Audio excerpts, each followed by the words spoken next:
মায়ের মৃত্যুর 1 বছরের মধ্যে বিল্টুর বাবা যখন আবার বিয়ে করে ঘরে বউ আনলো, পাড়ার লোক অনেক কথা বলেছিল সেদিন। বউ মরার বছর ঘুরতে না ঘুরতে বিয়ে, তাও এমন বিধবা কালো কুচকুচে মেয়েকে। বিল্টুর বাবা গোপাল সেদিন কারো কথার উত্তর দেয়নি। ছোট্ট বিল্টুর যে মায়ের দরকার সেটা সে বুঝেছিল। সারাটা দিন ছেলেটা কাঁদে। গোপাল কাজে বেরিয়ে যায় 7 সকালে। অসুস্থ মা একা পারে না দুরন্ত বিল্টুকে সামলাতে। চম্পা এক অভাগী মেয়ে। ছোটবেলায় বাপ মা হারায় সে। মামার বাড়ি মানুষ। বিয়ের 3 মাসের মধ্যেই বিধবা হয়ে ফিরে আসে মামার সংসারে। কি কুলোটা মেয়ে রে বাবা! একে তো ওই রূপের ছিরি, বিয়ে হতে না হতেই বরকে খেলো। মামা মামির গঞ্জনা সহ্য করতে হতো তাকে প্রতিনিয়ত। তাই গোপালের সাথে দ্বিতীয়বার বিয়ে দিয়ে ঘাড় থেকে বোঝা নামিয়ে যেন শান্তি পেয়েছিল চম্পার মামা মামি। চম্পাও স্বপ্ন দেখেছিল নতুন করে সংসার করার। এ বাড়িতে এসেই কোলে তুলে নিয়েছিল ছোট্ট বিল্টুকে। সারা দিন বাড়ির সব কাজ করে বিল্টুকে সামলাতো চম্পা। বিল্টু খুব দুরন্ত, কিন্তু আশেপাশের লোকজন যখন শাশুড়ি মায়ের কাছে এসে বলতো, দেখো খুড়ি, বিল্টুকে নিয়ে বড় ভয় হয়, সৎ মা তো, যদি কোনো ক্ষতি করে দেয় তখন। এসব শুনে চোখে জল আসতো চম্পার। বিল্টুর মুখে যখন আধো আধো গলায় মা ডাকটা শুনতো সে, মনটা যেন জুড়িয়ে যেত। ভুলে যেত সে সব অপমান যন্ত্রণা। বিল্টুকে মনির মতো করে মানুষ করার স্বপ্ন দেখত চম্পা। ভেবে নিয়েছিল বিল্টু হবে তার একমাত্র সন্তান। হঠাৎ ঘটে গেল অঘটন। দুর্ঘটনায় মারা গেল গোপাল। পাড়ার লোক বলল, ডাইনি একটা, যার সাথে বিয়ে হয় তাকেই খায়। শাশুড়িও একমাত্র ছেলের মৃত্যুর শোকে কথা শোনাতে ছাড়ল না।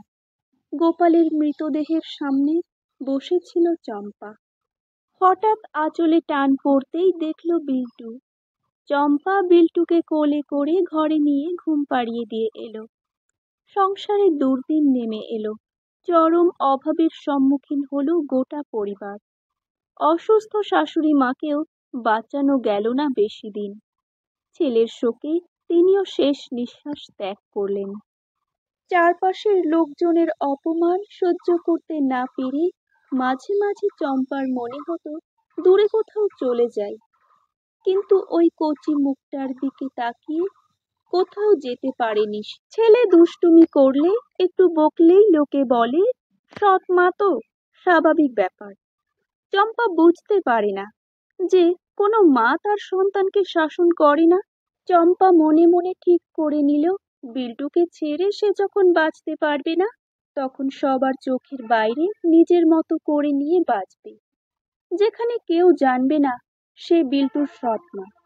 চম্পা তার বান্ধবী পারুলকে বলল, তুই তো শহরে কাজ করিস, আমার জন্য একটা কাজ দেখে দে না ভাই, না হলে না খেতে পেয়ে আমি আর আমার ছেলেটা মরে যাব।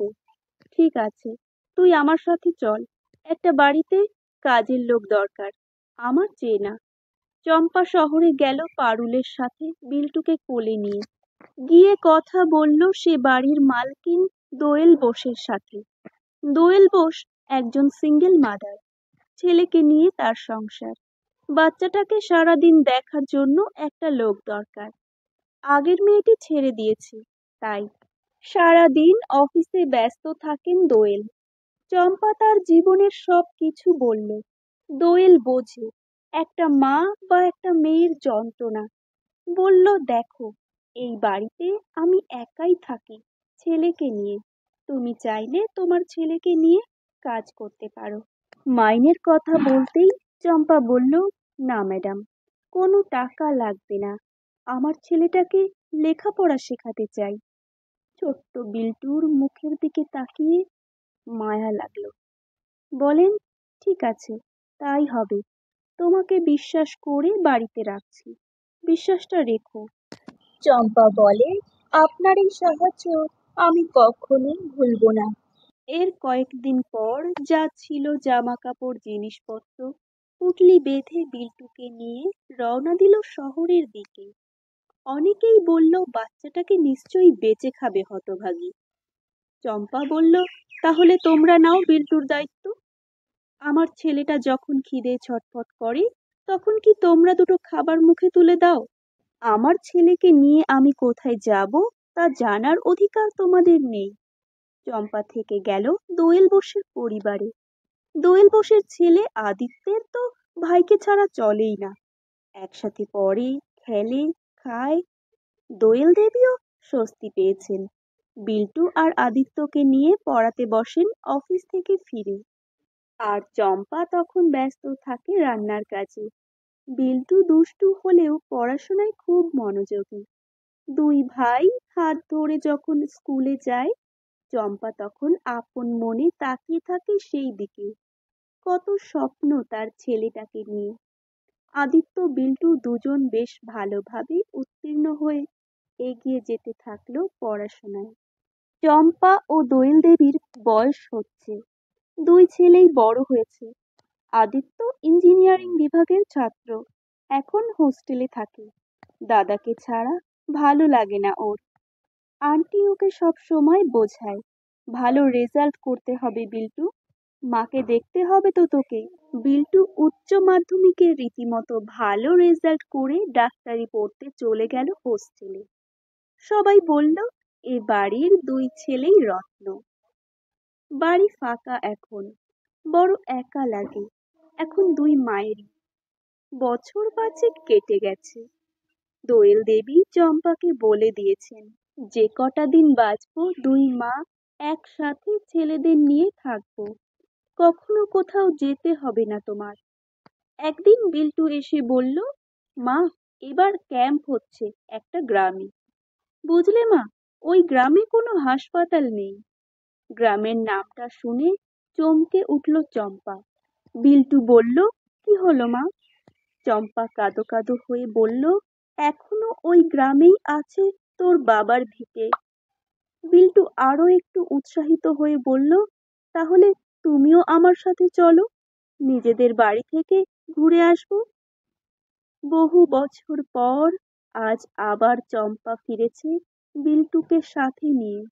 নিজেদের বাড়ির সামনে এসে দেখল কয়েকটা ইট ছাড়া কিছুই অবশিষ্ট নেই। কেউ কেউ চিনতে পারলো চম্পাকে। খবর পেয়ে ভিড় জমল চম্পার ভাঙা বাড়ির সামনে। সবাই ধন্য ধন্য করতে লাগলো চম্পাকে। বলল, চম্পা, তুই সৎমা হয়েও দেখিয়ে দিলি, মা মাই হয়। বিল্টু অবাক হয়ে বলল, সৎমা? চম্পা বলল, হ্যাঁ বাবা, আজ আর তোর কাছ থেকে কিছুই লুকাবো না। 2 বছর বয়স যখন মা মারা যায় তখন তোর। তারপর আমি আসি এ বাড়িতে। বিল্টু বলে, আমি কখনো জানতে চাই না এসব। আমি জানি তুমি আমার মা, শুধু মা। তুমি আমার সবকিছু। চম্পার মৃত্যুর পর নিজেদের বাড়ির ধ্বংসস্তূপের উপর বিলুপ্ত মায়ের স্মৃতির উদ্দেশ্যে তৈরি করেছে একটা হাসপাতাল। হাসপাতালে ঢোকার মুখে তৈরি করেছে তার মায়ের মূর্তি। নিচে লেখা এক মায়ের সংগ্রাম করে সন্তানকে প্রতিষ্ঠিত করার কাহিনী। সৎ মা। লেখা সংগৃহীত, কণ্ঠে শ্রাবণী।